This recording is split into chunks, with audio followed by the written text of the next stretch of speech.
आगे बढ़ेंगे। खबर जापान से है। टोक्यो सांसदों का प्रतिनिधिमंडल पहुंच चुका है। संजय झा के नेतृत्व में टोक्यो पहुंचा है ये प्रतिनिधिमंडल। ऑपरेशन सिंदूर पर खासा जानकारी ये प्रतिनिधिमंडल देने वाला है। जापान के टोक्यो ये डेलीगेशन पहुंचा है जो तमाम जानकारियां ऑपरेशन सिंदूर से जुड़ी देगा। पाकिस्तान का चेहरा बेनकाब करने वाला है। सांसदों का ये डेलीगेशन है जो कि संजय झा के नेतृत्व में अब टोक्यो पहुंच गया है। अब ऑपरेशन सिंदूर को लेकर राइट इंफॉर्मेशन देने वाला है। पाकिस्तान की तरफ से जिस तरीके से विक्टिम कार्ड खेलकर तमाम ऐसी जानकारियां दी गई थी जो कि बिल्कुल गलत थी, जिन्हें सिरे से नकारता हुआ भी भारत नजर आया। अब ऑपरेशन सिंदूर को लेकर सही और सटीक जानकारी ये प्रतिनिधिमंडल टोक्यो में देने वाला है। संजय झा के नेतृत्व में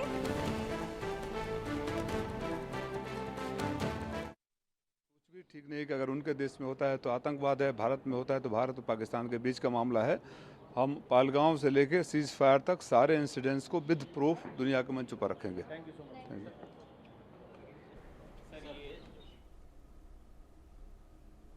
ऑपरेशन सिंदूर पर यह प्रतिनिधिमंडल यानी कि ये डेलीगेशन सटीक जानकारी देने वाला है और ऑपरेशन सिंदूर के लिए डेलीगेशन भेजने के मायने क्या हैं, ये भी हम आपको दिखाने की कोशिश कर रहे हैं। कौन कौन इसमें शामिल हैं, कितने लोग वहां पर पहुंचे हैं। संजय झा के नेतृत्व में ये पूरी टीम वहां पर पहुंची हुई है। साथ ही यहां पर ऑपरेशन सिंदूर को लेकर बिल्कुल सही इंफॉर्मेशन दी जाएगी। भारत का ये कूटनीतिक प्रहार और पाकिस्तान पर एक बेहद बड़े वार की तरह भी साबित होने वाला है, क्योंकि पूरे विश्व भर के आगे अब पाकिस्तान का चेहरा बेनकाब होगा। अब पाकिस्तान की पोल खुलेगी। पाकिस्तान जो कभी विक्टिम कार्ड खेलता है, कभी गीदड़ भपकियां देता है, कभी तमाम ऐसे बयान देता है जिसे हमेशा से भारत सिरे से नकारता हुआ आया है, क्योंकि वो बिल्कुल बेबुनियाद बयान होते हैं। अब उन्हीं बयानों को लेकर सही इंफॉर्मेशन देने के लिए ये डेलीगेशन जापान के टोक्यो पहुंच चुका है। संजय झा इस डेलीगेशन का नेतृत्व कर रहे हैं और अब टोक्यो में ऑपरेशन सिंदूर को लेकर बिल्कुल सटीक राइट इंफॉर्मेशन प्रोवाइड की जाएगी। आतंकवाद के खिलाफ भारत ने किस तरीके से स्ट्राइक किया, जीरो टॉलरेंस की नीति किस तरीके से अपनाता है, जो मजबूत संदेश दिया उसको कैसे आगे बढ़ाएगा, राष्ट्रीय सहमति कैसे बनी और मजबूत दृष्टिकोण का प्रदर्शन, ये तमाम चीजें यहाँ पर ये डेलीगेशन बताने वाला है। क्या मायने हैं इस डेलीगेशन को भेजने के, ये भी हमने आपको बताए। श्रीकांत शिंदे शिवसेना से, बांसुरी स्वराज बीजेपी से, तमाम दिग्गज वहां पर पहुंचे हुए हैं। संबित पात्रा, ये तमाम मेंबर्स डेलीगेशन में शामिल होकर सटीक जानकारी ऑपरेशन सिंदूर को लेकर देने वाले हैं। हमारे साथ आनंद सिंह हमारे सहयोगी जुड़ गए हैं, उनसे और जानकारी लेंगे। आनंद, मायने बताने की कोशिश लगातार हम कर रहे हैं। कूटनीतिक प्रहार ये पाकिस्तान पर और सटीक जानकारी ऑपरेशन सिंदूर को लेकर दी जाएगी, और जानकारी दीजिए। जी हर्षा, देखिए जिस तरह से कल हमने देखा कि कैसे दो डेलीगेशंस थी, वो गई थी, पहले जापान के लिए निकली थी दिल्ली से, और दूसरी डेलीगेशन जो थी वो अबू धाबी के लिए निकली थी, यूएई यूनाइटेड अरब एमिरेट्स के लिए। तो फिलहाल जो ये डेलीगेशन है, अभी 5 और डेलीगेशन जो हैं वो भी जाएंगे और कुल 33 देशों में जाकर ये भारत का पक्ष रखेंगे कि आखिर किस तरह से भारत जो है एक विक्टिम रहा है पाकिस्तान स्पॉन्सर्ड टेररिज्म का, पाकिस्तान स्पॉन्सर्ड टेरर एक्टिविटीज़ का, चाहे वो 26/11 के हमले हों, चाहे वो पठानकोट हो, उरी हो, पुलवामा हो, या फिर अभी जो हमला हुआ पहलगाम में 22 अप्रैल के दिन, जहां पे 26 इनोसेंट जो टूरिस्ट थे, पर्यटक थे, उन पे जिस तरह से ये घातक हमला किया गया और उनको मौत के घाट उतारा गया।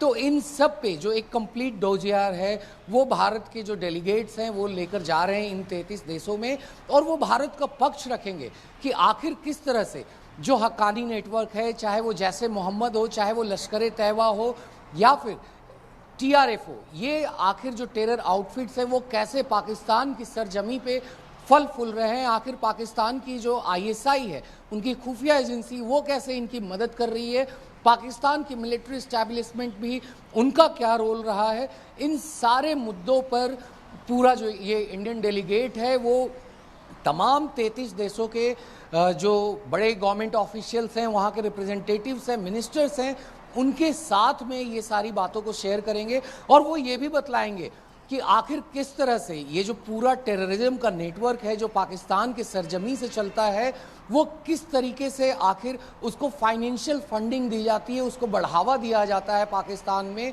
और ये किस तरह से भारत को टारगेट करता है, खास तौर पर चाहे वो जम्मू कश्मीर हो या पंजाब हो, राजस्थान हो या देश के तमाम कई ऐसे राज्य हैं जहां पर पाकिस्तान बैक्ड टेररिज्म ने इस तरह से भारत को टारगेट किया हो। तो ये सारी चीज़ें को लेकर वहाँ एक कंप्लीट डिटेल प्रेजेंटेशन दिया जाएगा और साथ ही में ये भी बताया जाएगा कि आखिर क्यों भारत विवश हुआ ऑपरेशन सिंदूर लॉन्च करने के लिए, जब 22 अप्रैल को इस तरह का हमला हुआ पहलगाम में, जहां निहत्थे पर्यटकों पर गोली मारकर उनकी वहाँ पे मौत के घाट उतार दिया गया था। तो ऐसे में भारत ने जब अपना ऑपरेशन सिंदूर लॉन्च किया मई 7 को, क्योंकि भारत की एक पॉलिसी है जीरो टॉलरेंस टुवर्ड्स टेररिज्म, तो इसको लेकर वो वहाँ के गवर्नमेंट रिप्रेजेंटेटिव्स और मिनिस्टर्स को समझाएंगे कि कैसे भारत ने जब ऑपरेशन सिंदूर लॉन्च किया था तो इसने केवल सिर्फ टेरर लॉन्च पैड जो 4 पाकिस्तान में थे और 5 पाकिस्तान ऑक्यूपाइड कश्मीर में थे, सिर्फ उनको टारगेट किया गया था, ना ही किसी मिलिट्री एस्टैब्लिशमेंट को टारगेट किया गया, ना ही किसी सिविल और रेसिडेंशियल एरियाज को टारगेट किया गया, ना ही वहाँ किसी आम नागरिक को टारगेट किया, बस केवल किया गया तो आतंकी नेटवर्क को टारगेट किया गया। तो ये सारी बातें भारत विश्व पटल पर अपनी बात रखेगा और सारे देशों के जो राजनयिक हैं, वहाँ के बड़े मिनिस्टर्स हैं, उन सब के समक्ष अपना पक्ष रखेगा भारत और उनको समझाएगा कि जब पाकिस्तान ने भी उधर से फिर मई 7 के बाद जब उन्होंने भी फायरिंग स्टार्ट की तो उन्होंने किस तरह से आम नागरिकों को निशाना बनाया, मगर भारत जो है उस वक्त भी काफ़ी संयम के साथ में आखिर किस तरीके से इसने सिर्फ मिलिट्री एस्टैब्लिशमेंट को ही टारगेट किया, जवाबी कार्रवाई करते हुए, ना कि सिविलियंस को हर्ट करने का इनका कोई इरादा था। तो ये तमाम बातें होंगी इस डेलीगेशन की जो वो जाके विश्व पटल पे रखना भी बेहद जरूरी हो गया था और उसके बाद ये बेहद बड़ा एक्शन लिया गया। बहुत शुक्रिया आपका तमाम जानकारियां हमारे साथ साझा करने के लिए।